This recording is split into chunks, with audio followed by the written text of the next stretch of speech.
یہاں ایک عام مسئلہ ہے جس پر ہمارے ہاں جہلاء میں بحث ہوتی ہے. میں اس کو کبھی علمی بحث نہیں کہتا. ہمارے دیوبندی اور بریلوی مکتب فکر میں لڑائی ہوتی ہے کہ جی حضور کو علم غیب تھا نہیں تھا تو کتنا تھا کتنا نہیں تھا. یہ بحث جاہلانہ ہے. اس کی علمی گفتگو صحیح معنی میں جو ایمان کے مطابق ہونی چاہیے وہ یہ ہے کہ جتنے علوم نبی کریم صلی اللہ علیہ وآلہ وسلم کی شایان شان تھے اللہ نے ان میں سے کوئی چیز چھپا کر نہیں رکھی. سب کچھ اپنے محبوب کو بتا دیا جو حضور کے شان کے مطابق تھے, اور جو حضور کے شایان شان نہیں تھے وہ اللہ نے اپنے پاس رکھا ہے, وہ محبوب کو نہیں دیے. ایک بات. دوسرا یہ ہے کہ ایک ہے علم الغیب, علم کے ساتھ غیب کا لفظ, علم کی اضافت لفظ غیب کی طرف, جیسے علم الغیب, عالم الغیب, یعلم الغیب, علام الغیوب. ایک ہے کہ لفظ غیب تو استعمال ہوتا ہے, اس کے ساتھ علم کا لفظ نہیں آتا. یہ بات بڑے غور سے سمجھنے کی. جیسے یہاں ہے لِيُطْلِعَكُمْ عَلَى الْغَيْبِ, یہ اطلاع الغیب ہے, علم الغیب نہیں. ذَلِكَ مِنْ أَنْبَاءِ الْغَيْبِ, اللہ کہتے ہیں یہ غیب کی خبریں ہیں جو ہم آپ کو بتا رہے ہیں. تو یہ انباء غیب یا اخبار غیب ہے, یہ علم غیب نہیں. ایک لفظ ہے لِيُظْهِرَهُ عَلَى غَيْبِهِ إِلَّا مَنِ ارْتَضَىٰ مِن رَّسُولٍ, اللہ اپنے رسولوں پر غیب کو ظاہر کرتے ہیں تو اس کو اظہار غیب کہا جاتا ہے. اب یہ جتنے لفظ ہیں سب حضور کی شان کے مطابق ہیں اور اللہ نے محبوب کو دیا. اطلاع غیب بھی کی ہے, انباء غیب بھی ہے, اخبار غیب بھی ہے, اظہار غیب بھی ہے. لیکن علم الغیب کا لفظ پورے قرآن اور ذخیرہ حدیث میں صرف اللہ کی ذات کے لیے. عالم الغیب والشہادہ, وہ غیب اور شہادت کا جاننے والا ہے. یعلم الغیب, علام الغیوب, یہ سب لفظ اللہ کی ذات کے لیے.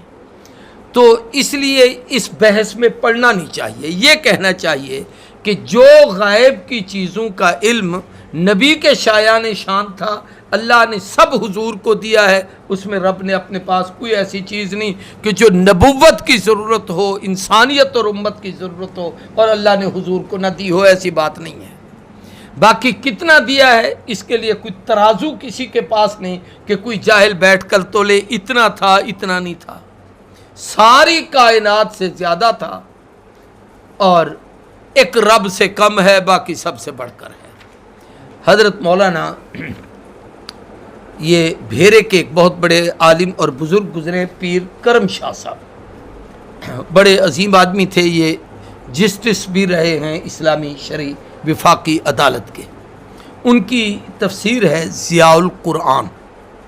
انہوں نے, حالانکہ وہ بریلوی مکتب فکر کے بڑے بزرگوں میں سے ہیں اور بہت عظیم آدمی تھے, اس نے ایک عجیب بات لکھی ہے. اس نے کہا دو باتیں اہل سنت کے عقیدے کی اجماعی ہیں, اس سے بالکل انحراف نہیں کیا جا سکتا.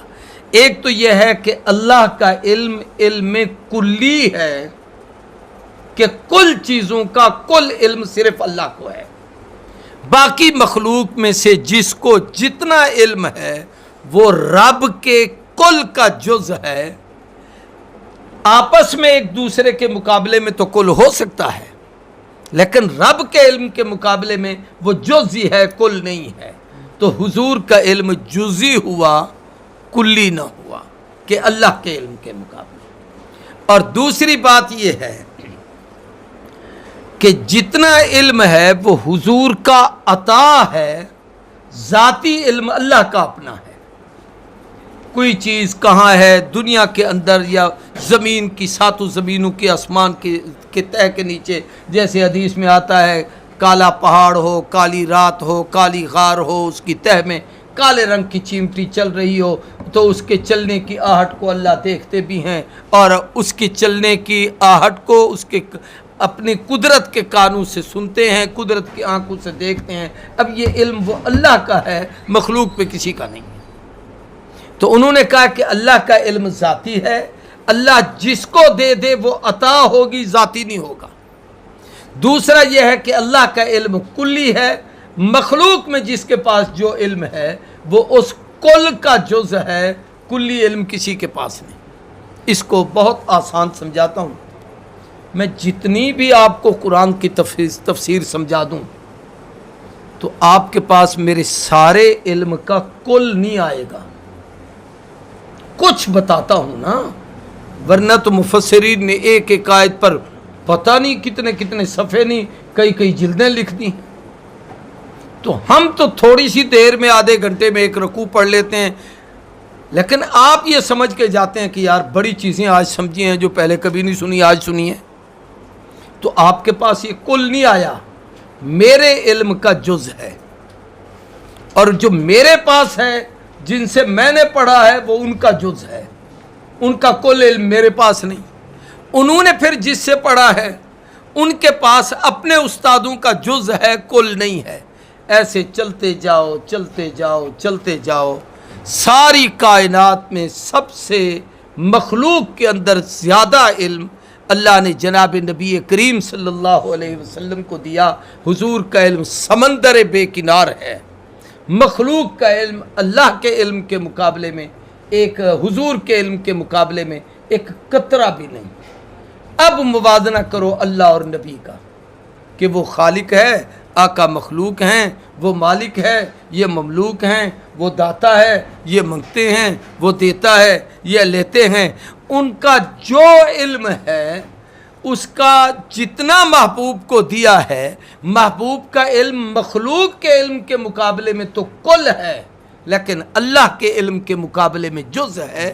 جب آپ کو یہ کہیں گے کہ نا کہ حضور کا علم کلی ہے، وہ مخلوق کے مقابلے میں ہے، اور جب آپ کہیں گے حضور کا علم جز ہے تو اللہ کے مقابلے میں۔ بات میری سمجھ آ گئی؟ یہ اتنا آسان سا مسئلہ ہے، لیکن ہمارے ہاں بس ایک مفت کی بحث ہوتی ہے جس میں لوگوں کو لڑایا اور الجھایا جاتا ہے۔